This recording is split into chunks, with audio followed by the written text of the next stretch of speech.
देख रहे हैं स्वदेश आवर। मैं हूं अजय शर्मा।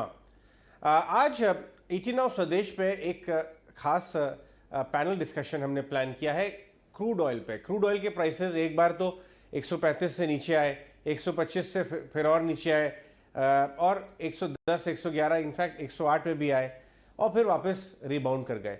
हमारे साथ धर्मेश भाटिया जुड़ रहे हैं इमरेट्स एनबीडी दुबई से, और किशोर नारने जो मोतीलाल ओसवाल से जुड़ रहे हैं हमारे साथ, कमोडिटी डेस्क के हेड हैं। वो बहुत ही पुराने समय से कमोडिटीज़ के उतार चढ़ाव ऑब्जर्व करते आए हैं। इन दोनों जेंटलमैन से हम ये सवाल पूछेंगे कि एक तरफ रिपोर्ट्स आ रही हैं, जैसे सिटी ने आज एक रिपोर्ट निकाली ये बात करते हुए कि क्रूड ऑयल प्राइस $65 तक फॉल कर सकता है, क्योंकि पूरी दुनिया में एक बहुत बड़ी आर्थिक मंदी आ रही है और ये जो रिसेशन आ रहा है इसके चलते डिमांड कोलैप्स कर जाएगी।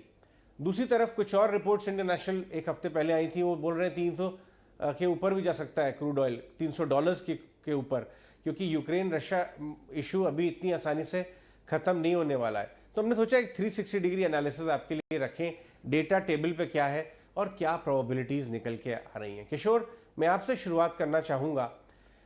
लास्ट एक महीने के अंदर सारी एग्री कमोडिटीज़ 20-25% अपने टॉप से नीचे आ गई। 2 महीने से देखें तो और ज़्यादा नीचे आ गई हैं। कई कमोडिटीज़ प्री वॉर लेवल्स पे चली गई हैं। इंडस्ट्रियल कमोडिटीज़ का भी वही हाल है। कॉपर, निकल, स्टील सब कुछ गिर रहा है, सिर्फ क्रूड टिका हुआ है। आपने तो इतने सारे साल, कितने दशक आपने इस डेटा को एनालाइज किया है, ये हाईली कोरिलेटेड है क्या? कितनी प्रोबेबिलिटी आप इस बात को देंगे कि क्रूड ऑयल भी एग्री कमोडिटी और इंडस्ट्रियल कमोडिटीज़ की तरह करेक्ट करेगा, मे बी थोड़े लैग के साथ?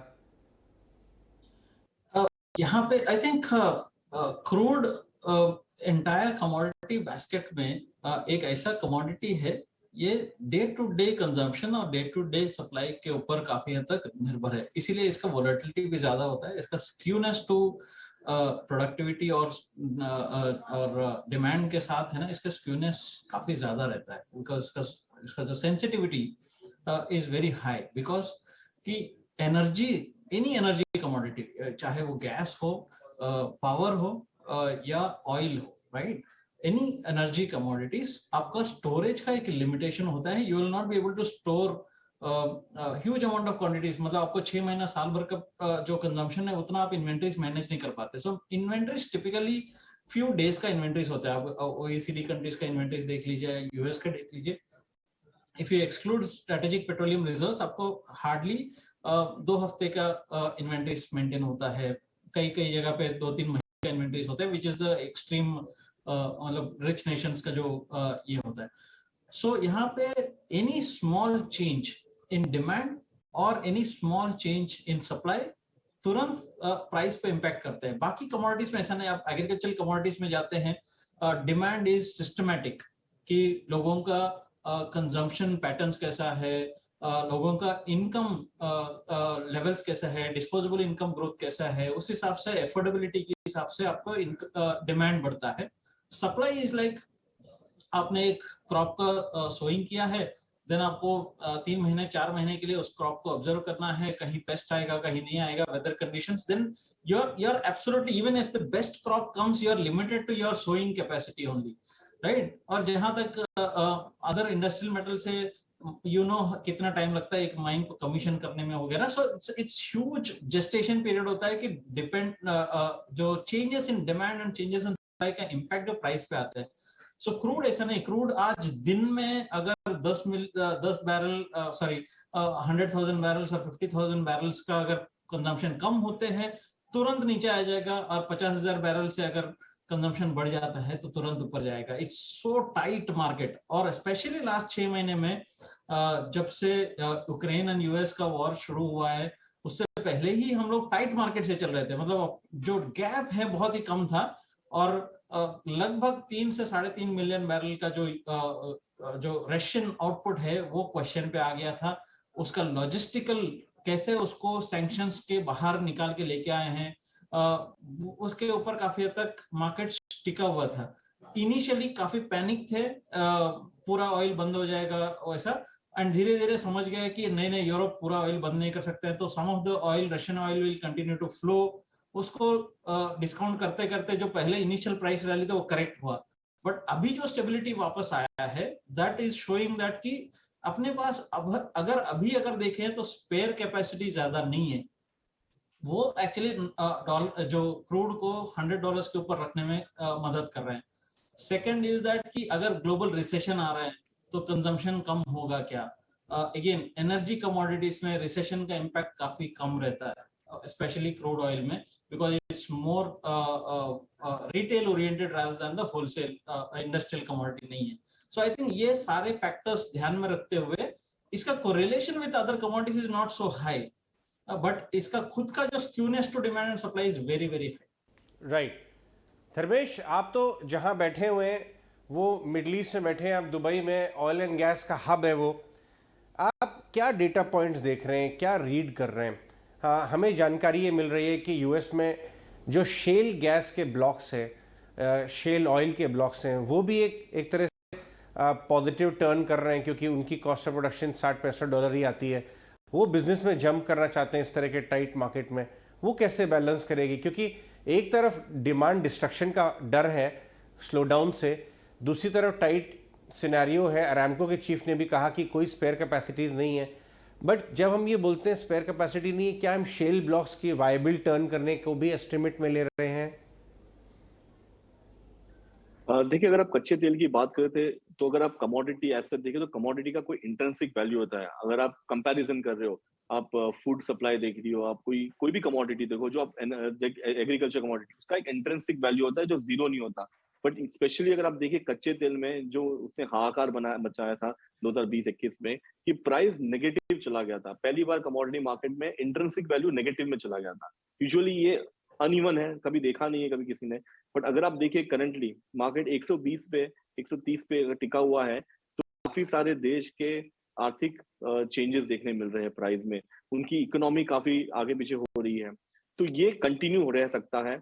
कब तक रहेगा इसकी जानकारी तो किसी को भी है नहीं, क्योंकि करंटली वॉर सिनेरियो जो चल रहा है उस कारणवश सप्लाई डिस्ट्रक्शन हो रहा है।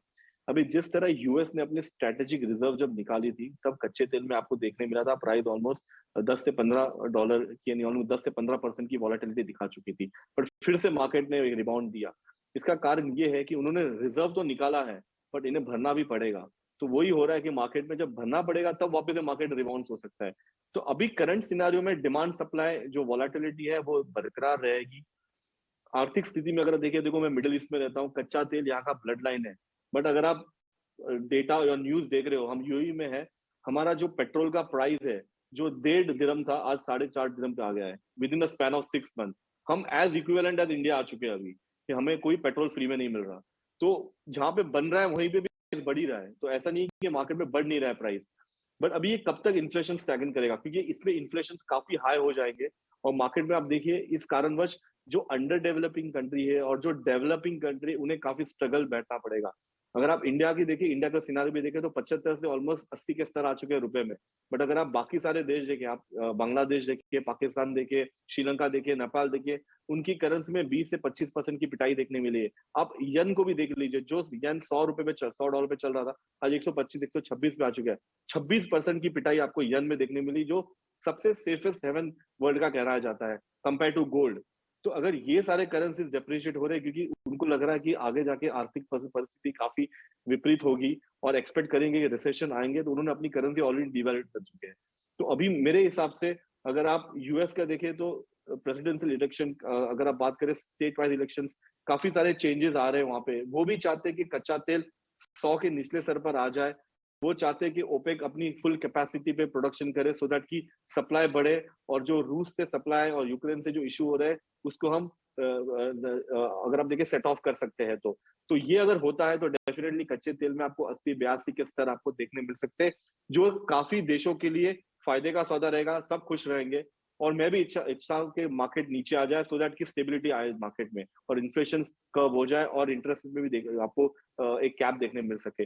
तो मेरे हिसाब से कच्चे तेल में आगे चल के आपको देखने मिल सकता है। रमेश, वेरी क्विकली, आपको नेक्स्ट 3-4 ईयर्स का एवरेज प्राइस कहाँ पे हवर करता हुआ नजर आता है? क्योंकि अगर 135 एबरेशन है तो शायद $80 भी एबरेशन होगा, बट ट्रेंड कहाँ पे आपको लगता है $100 के आसपास एवरेज कर सकता है नेक्स्ट 2-3 साल? तो मुझे लगता है कि प्राइस फिर से आपको $80-90 पे हवरिंग करने दिख सकते हैं 1-2 साल। किशोर, आपका क्या कहना है? ये सारे जो डेटा पॉइंट्स हमने अब तक डिस्कस किए, इस सब को अगर हम एक टेबल पे रखें तो क्या तस्वीर बन के आ रही है और प्रोबेबिलिटी किस तरफ इंडिकेट कर रही है प्राइसेस जाने की? सो आई थिंक मैं भी धर्मेश के साथ अग्री करता हूं और तुरंत ऑयल सप्लाई सडनली बढ़ेगा नहीं है। सो अगर ईरान का सैंक्शंस हट जाता है तो थोड़ा बहुत ईरानियन ऑयल ऑफिशियली मार्केट में आ सकता है, बट वो सिर्फ रशियन ऑयल को थोड़ा बहुत रिप्लेस करने में मदद करेगा, बट एक्सेसिव ऑयल सप्लाई नहीं आएगा। बट डिमांड एक्सेसिव रहेगा बिकॉज जो भी इन्वेंट्रीज डिप्लीशन हुआ है, स्पेशली जो एसपीआर से जो स्ट्रेटेजिक पेट्रोलियम रिजर्व से कम हुआ है, चाइना ने भी रिजर्व से थोड़ा बहुत निकाला है। सो ओईसीडी का inventories are sitting at an all time low, तो इन्वेंट्रीज का जो भरपाई आएगा वो वापस एडिशनल डिमांड क्रिएट करेगा। प्लस व्हाटएवर ये रिसेशन की वजह से अगर थोड़ा बहुत अगर डिमांड कम भी हुआ है, जो हालांकि मैं मानता नहीं हूं कि रिसेशन से एनर्जी डिमांड कम होता है खास करके क्रूड का, बट फिर भी अगर कम भी होता हो, जो इन्वेंटरी रिप्लेनिशमेंट का जो डिमांड है वो उसका उससे ज्यादा होगा। तो मेरे हिसाब से आई थिंक 135 140 प्रोबेबली 145 तक भी मैं अपसाइड की तरफ ज्यादा टिल्टेड हूं, अदर देन मैंने हालांकि वो जो आपने रिपोर्ट मेंशन किया, अदर देन मैंने हालांकि वो जो आपने रिपोर्ट मेंशन किया मैंने देखा नहीं है, बट आई थिंक $60 $65 का थोड़ा सा मतलब ज्यादा ही एज ऑफ नो मेरा लॉजिक में तो नहीं बैठ रहा। राइट, ऑलराइट धर्मेश, किशोर, बहुत बहुत शुक्रिया आज हमसे बात करने के लिए। लगभग मार्केट में, कमोडिटी मार्केट में, स्टॉक मार्केट में व्यूअर्स, हमारे ट्रेडर्स, इन्वेस्टर्स के लिए सबसे बड़ा मॉनिटरेबल ये बन गया है और सारे डेटा पॉइंट्स आ रहे हैं। कभी कभी कंफ्यूज भी कर रहे हैं कि क्या $150 जाएगा या वो $50 हो जाएगा, क्योंकि दोनों तरफ bull bear argument equally strong है। आज ईटी नाउ पे, स्वदेश आर पे हमसे बात करने के लिए बहुत बहुत शुक्रिया और अपना व्यूज़ शेयर करने के लिए बहुत बहुत शुक्रिया। धन्यवाद।